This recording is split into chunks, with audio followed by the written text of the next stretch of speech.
Today I would like to talk about narcissists' conniving personalities. Yeah, they are con artists. Everything with them is a scam. Whether that's relationships, friendships, their resume, they rewrite their own history, change their opinions, or the goalposts as they please. Obviously, I'm referring to the covert narcissist here, because as the name already suggests, they are covert and insidious in their nature. In fact, an entire relationship with them is one big bait and switch. And I think it's safe to say that the majority of us fell for a covert con artist of a narcissist. Because if we had seen their abuse and conniving personality right from the get-go, we certainly would not have gotten involved with them in the first place. In the end, you just don't get what you see in the beginning. But if you think being a con artist such as this is fun, think again. Narcissists live their lives in constant survival mode. The covert or vulnerable narcissist in particular is insecure, paranoid, and hypervigilant at all times. And ironically, their conniving behavior only adds to their problems and misery they are already experiencing.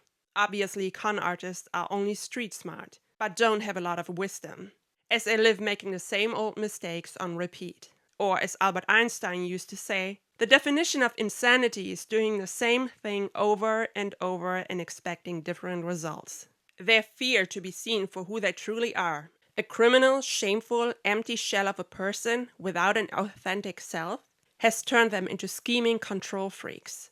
Moving strategically, they are constantly scanning their environments for possible threats, whether these are true or only imagined. It's like their lives are one big game of chess. How else would they be able to hide their crimes and the many double lives they are leading? Their entire life is one big battle plan. Hence the many alleged enemies they have, or them constantly looking over their shoulders. In order to distract kind and loving people from their true agenda and to survive and keep up their facade, they have ample tools to their avail.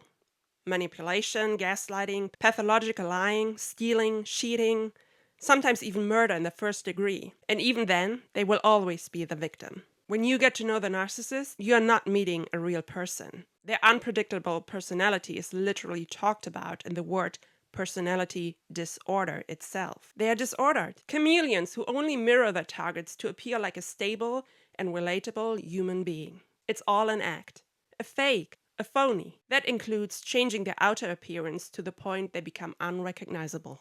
And they are so good at mirroring other people.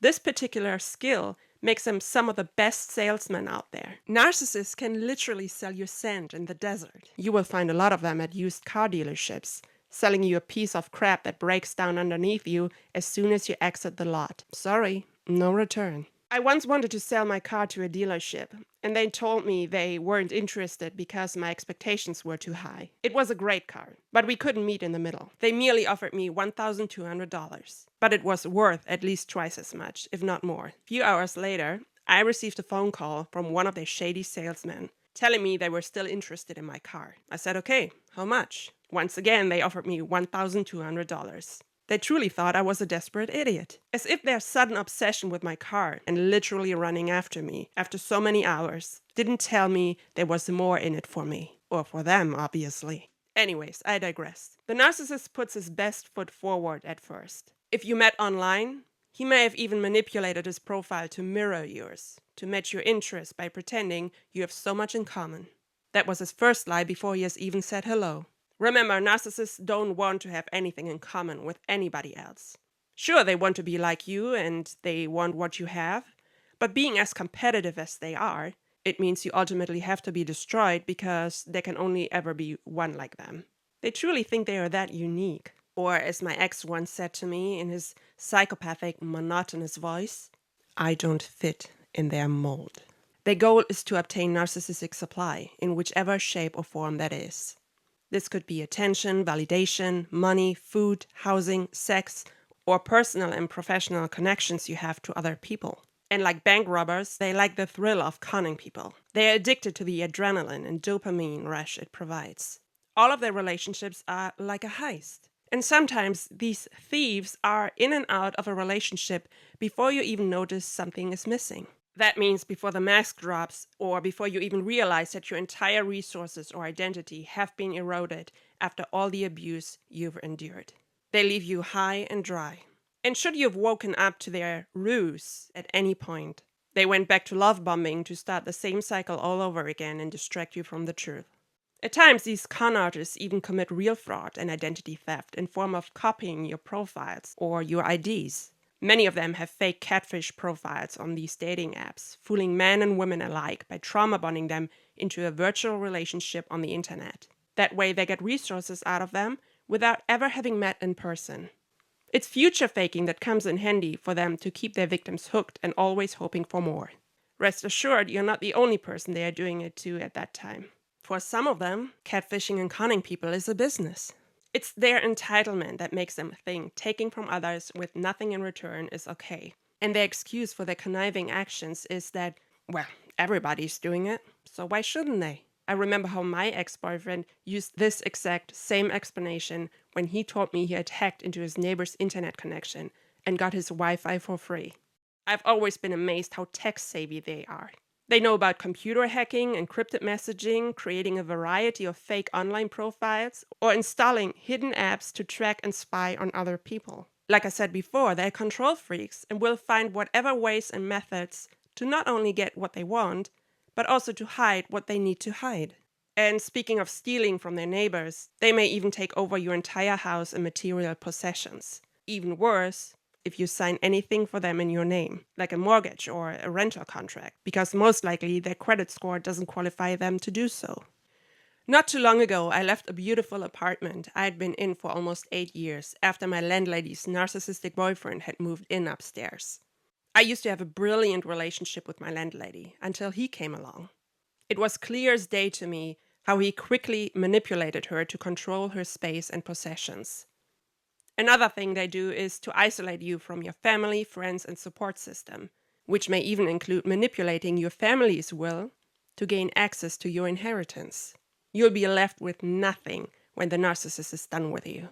My apartment wasn't soundproof, and I overheard him telling my landlady to get a payout from her siblings from the house they will inherit from their parents one day. I knew right then and there what he was after. Like I said, they are thieves.